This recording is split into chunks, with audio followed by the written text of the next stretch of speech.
Assalamualaikum, apa kabar Anda semuanya? Tetap sehat ya, semoga sehat selalu dan tetap semangat belajarnya. Hari ini kita akan belajar tentang Sakofah Fikih lagi. Dan hari ini kita akan melanjutkan materi tentang dakwah ya, hukum dakwah, tetapi kita akan mempelajari tentang fungsi dakwah berjamaah. Tapi sebelum itu, Ustadz ingatkan dulu bahwasannya minggu depan kita latihan 2, oke? Sakofah Fikih. Jangan sampai tidak mengumpul ya. Nah, yang masih belum mengumpul latihan yang Ustadz berikan, maka tolong dikumpul ya, supaya nilainya ada. Nah, soalnya nilai latihan juga mempengaruhi nilai rapot ya. Barakallah, kita doa dulu yuk bareng-bareng sebelum kita belajar. Wahid, Isnain, Salas. أعوذ بالله من الشيطان الرجيم بسم الله الرحمن الرحيم اللهم انفعنا بما علمتنا وعلمنا ما ينفعنا وزدنا علما نافعا ربي زدنا علما وارزقنا فهما برحمتك يا أرحم الراحمين. قال الله تعالى اليوم أكملت لكم دينكم وأتممت عليكم نعمتي ورضيت لكم الإسلام دينا. Artinya, pada hari ini telah aku sempurnakan untukmu agamamu dan telah aku cukupkan nikmatku untukmu dan telah aku ridhai Islam sebagai agama bagimu. Quran Surat Al-Ma'idah ayat 3. Alhamdulillah, bagi yang sudah berdoa semoga Allah memberikan keutamaan, keistiqomahan dan semangat terus dan diberikan kemudahan ya dalam memahami ilmu. Baik, hari ini kita akan belajar tentang fungsi dakwah berjamaah. Kalau minggu kemarin kita sudah belajar tentang hukum dakwah dan subjek dakwah, hari ini kita belajar tentang fungsi dakwah berjamaah. Jadi kalau kita melihat atau membaca surah Al-Imran ayat 104, A'udzu billahi minasyaitonir rajim. Wal takum minkum ummatun yad'una ilal khair wa ya'muruna bil ma'rufi wa yanhauna 'anil munkar wa ulaika humul muflihun. Dan hendaklah ada di antara kamu sekalian segolongan umat yang menyeru kepada kebaikan, menyuruh kepada yang ma'ruf dan mencegah dari yang mungkar. Merekalah orang-orang yang beruntung. Nah, Quran Surat Al-Imran ayat 104 ini adalah perintah bahwasannya kita harusnya mengadakan sebuah kelompok dakwah di dalam masyarakat kita. Dan para ulama menyimpulkan bahwasannya hukum dakwah berjamaah, hukum membuat kelompok dakwah adalah fardu atau wajib ya. Maka kalau kita menolak atau tidak mau dakwah secara berjamaah, maka kita berdosa karena meninggalkan kewajiban dakwah berjamaah. Maka nanti kalau sudah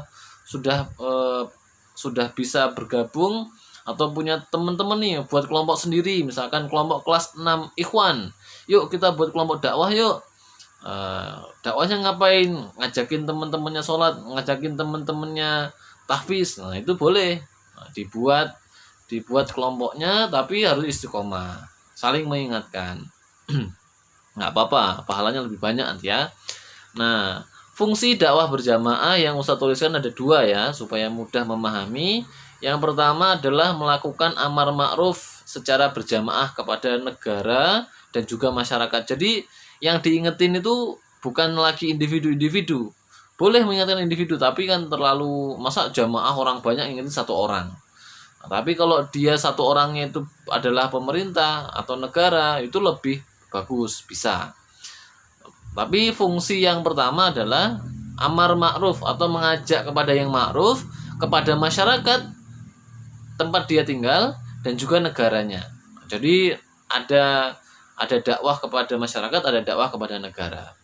Nah, dakwah berjamaah memiliki fungsi mengajak masyarakat dan negara untuk melaksanakan kebaikan dan ketaatan. Jadi memang harus ada yang mengajak. Kalau nanti masyarakatnya berbuat zalim, harus kelompok dakwah itu yang paling berkewajiban untuk mengingatkan. Kalau nanti ada pemerintah yang zalim, maka juga wajib diingatkan. Kelompok-kelompok dakwah juga memiliki fungsi untuk mengingatkan pemerintah untuk berbuat kebaikan. Nah, fungsi yang kedua adalah melakukan nahi mungkar. Nahi mungkar itu mencegah kemungkaran di tengah-tengah masyarakat dan juga kepada negara. Lagi-lagi kepada masyarakat dan juga negara. Nah, fungsi dakwah berjamaah itu mencegah masyarakat dari maksiat. Maka kalau dakwah berjamaah itu lebih efektif ya, lebih berpengaruh daripada dakwah sendirian. Kalau dakwah sendirian cuma 1 orang, 2 orang yang bisa dinasehatin, tapi kalau berjamaah bareng-bareng itu bisa 1 kampung langsung dinasehati bareng-bareng.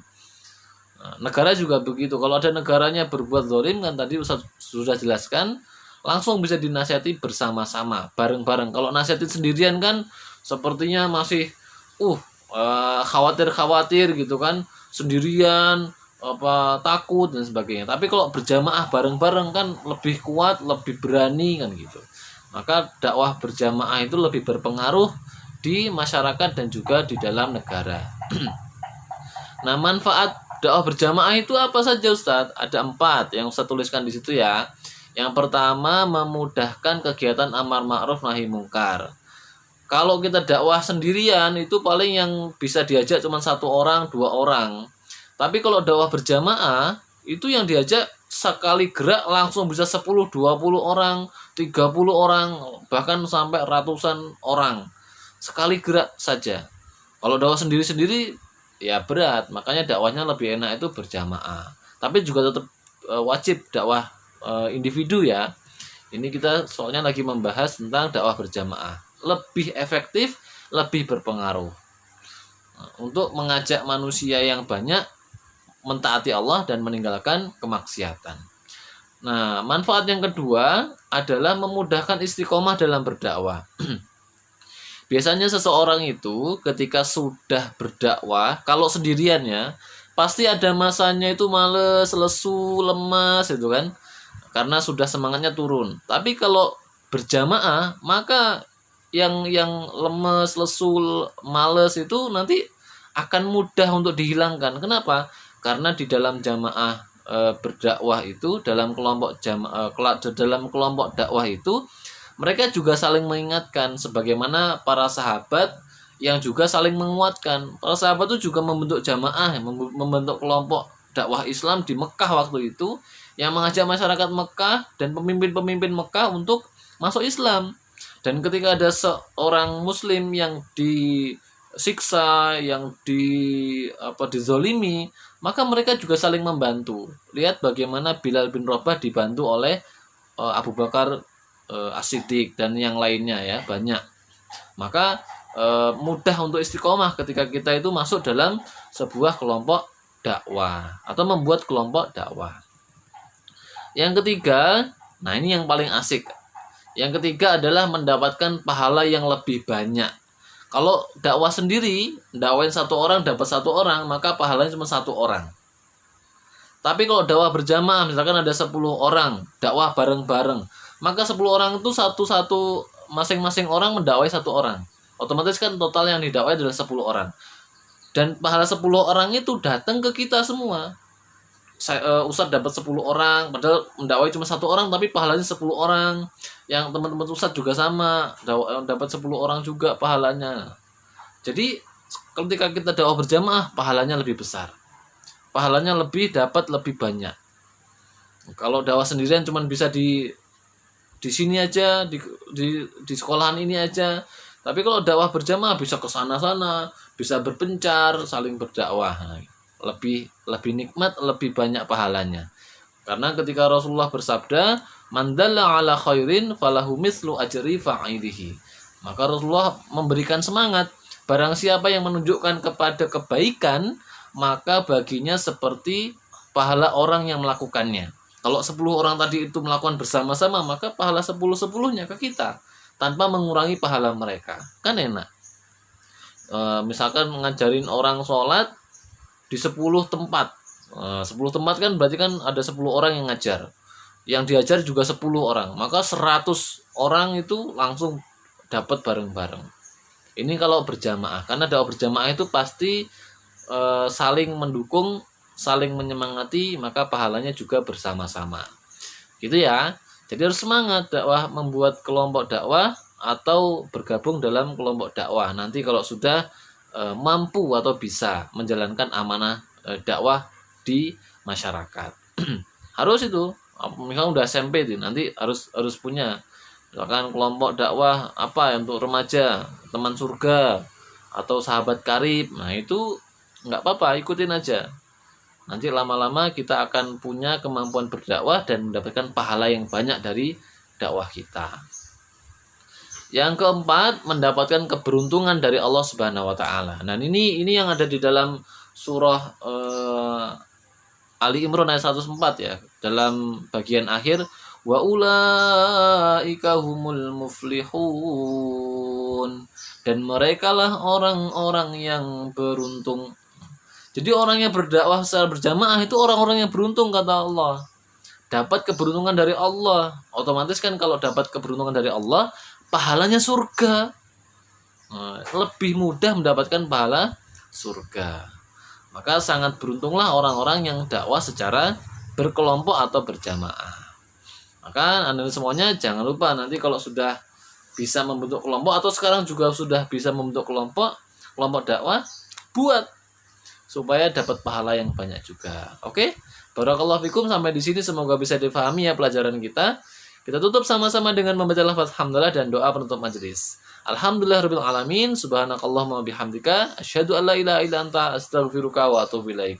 Kurang lebihnya mohon maaf. Assalamualaikum warahmatullahi wabarakatuh. Bye bye.